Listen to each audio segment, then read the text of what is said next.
Hello, welcome back. So this is video number 2 for lesson 6, which is Confluence Trading. And as you just looked at those three charts, the USD, JPY, what I'm basically going to do here is just show you how we got to those 4 points to pretty much execute the trade.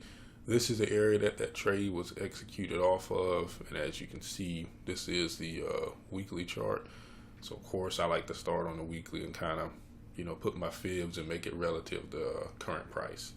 And that's what I do. So you look for a high here and then your maximum low that's relative to price. So in this case here, we wouldn't do this one because we have a higher one here, okay? And we wouldn't do none of these lows because this is our maximum low. So these are two good points. So this would be your A and your B. And you'll be looking to enter somewhere around the 61.8. For me, that's my preference. I know some people like to go in around the 50 or the 38.2. You have some even go at the 786 or the 886. But for me, my preference, 61.8 is typically where I want to go with it. So this is your fib tool. So starting out, you pretty much get your fib tool. You go here, top, bottom, or A and B. And then you look for your 61.8.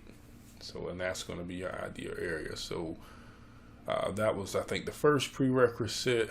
And so we got the 61.8, and so then we got trend line resistance. So let's see what trend line resistance look like. So if you go here, what you can do is kind of draw your,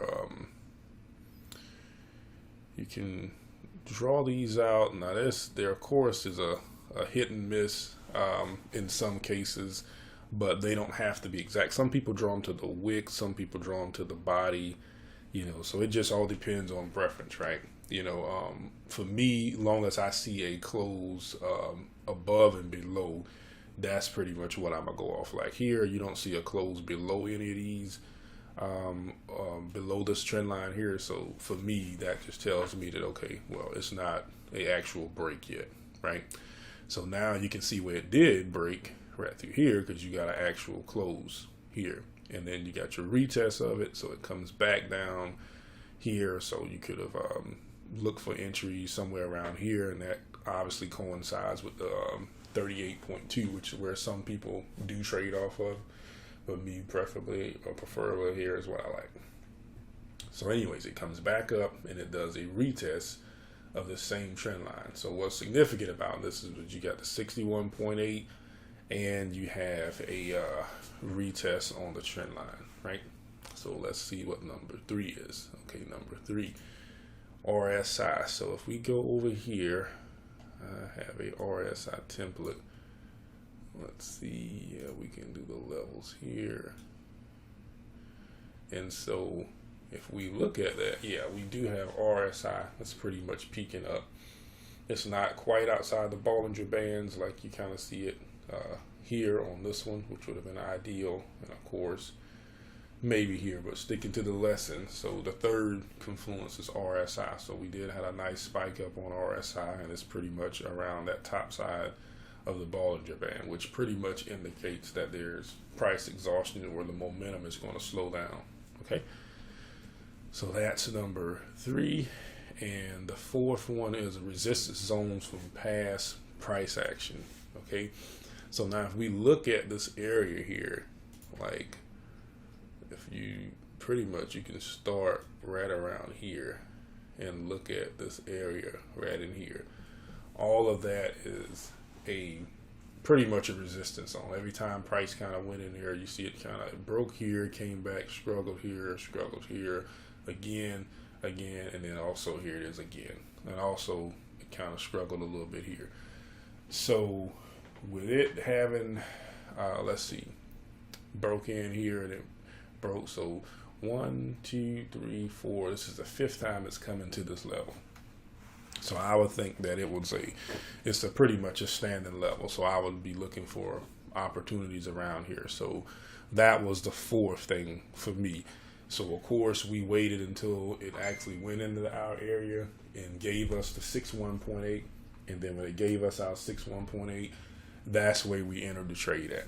And as you can see, when we enter that trade, we pretty much we were very successful on this one. I actually placed 2 trades off of this, and it totaled in 336 pips. So again, going back and looking at the lesson, same thing we did. We marked it up. We had our RSI, so we was waiting on the 61.8. Okay, the back of the trend line was waiting for it to hit that. Here's that close that we were talking about, right at the 38.2 RSI. We got a nice indication on RSI, and then again, that's that zone from the past. So we waited until it hit here, right? And this is what I tell people all the time: you want to wait till the trade come to you. For me, it's easier, to do that opposed to trying to chase trades, because at least when it hits these areas here, when you got this much confluence going on at one time, you're more than likely going to be successful in that trade. Not saying that you won't have any drawdown, but overall, if you use risk management, you should make money off this trade. Okay, so going on down to here, the target was met. So we got our entry. Like I said, I took 2 positions out on this because it was a pretty good trade, and I felt like it was going to go down significantly.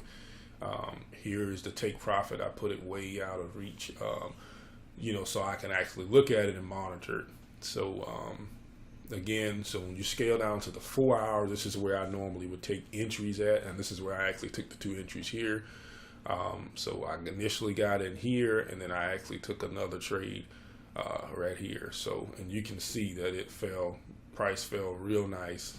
And on the first trade where I entered at 112.646, got 165 pips off of that, and I entered again at 113.100, got 206 pips off of that. So did pretty good. So we definitely made a lot of pips off of this, and everything pretty much panned out. So I'm pretty much happy with those results.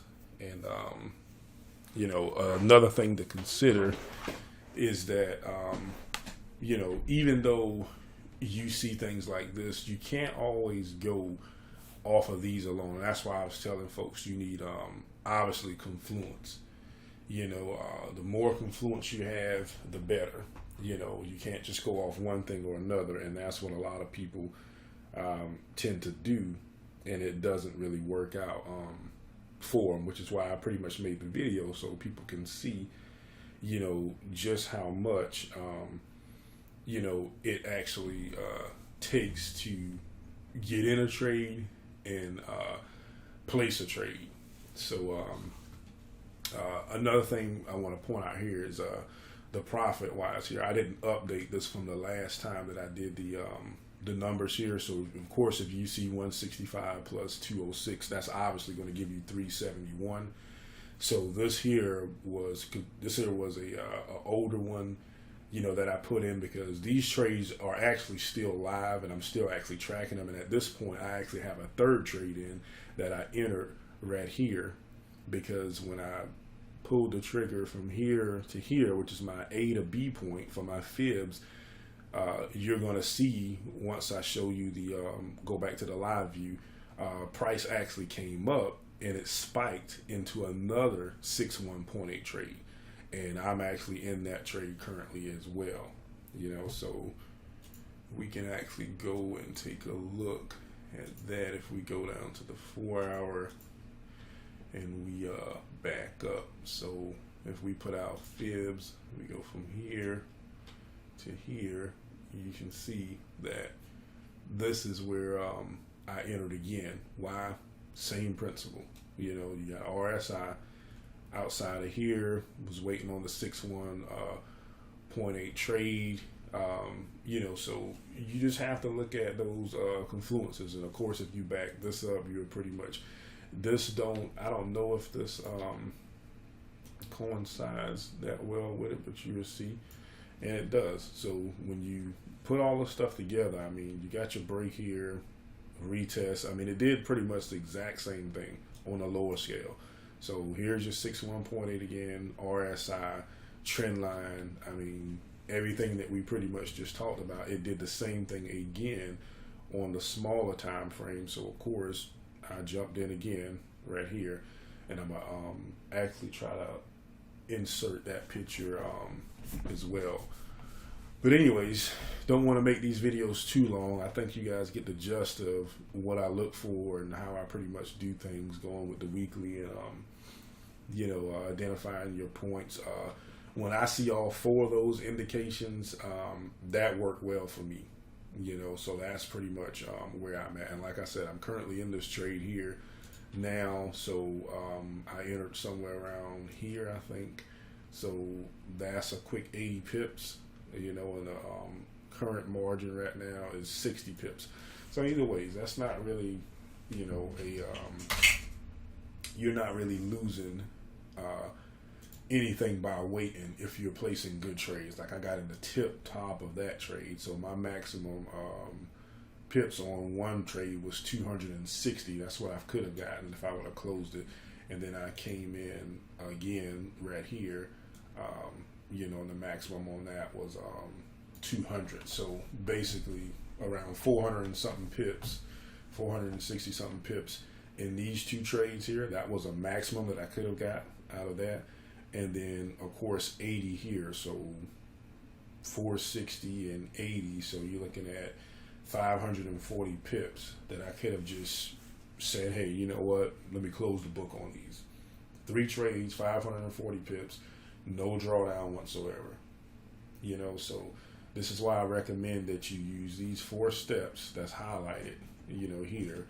And, your trading will be a lot more successful. Look for your 6-1.8. Look for your trend line resistance, the back of that, when it coincides with that. That's always going to be ideal. RSI, you want that to be pretty high to indicate price exhaustion. And, of course, your past resistance. Those are things that you're looking for, as well. And so in this case here, this is a zone here. It kind of bounced around here. Then it took this nice big bar to break it. And then it came back and it bounced around that same zone. So that would still be considered, to me, a zone as well.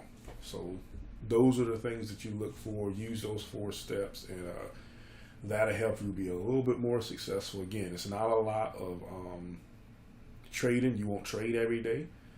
But when you do trade, your trades will tend to pan out and you should be more successful.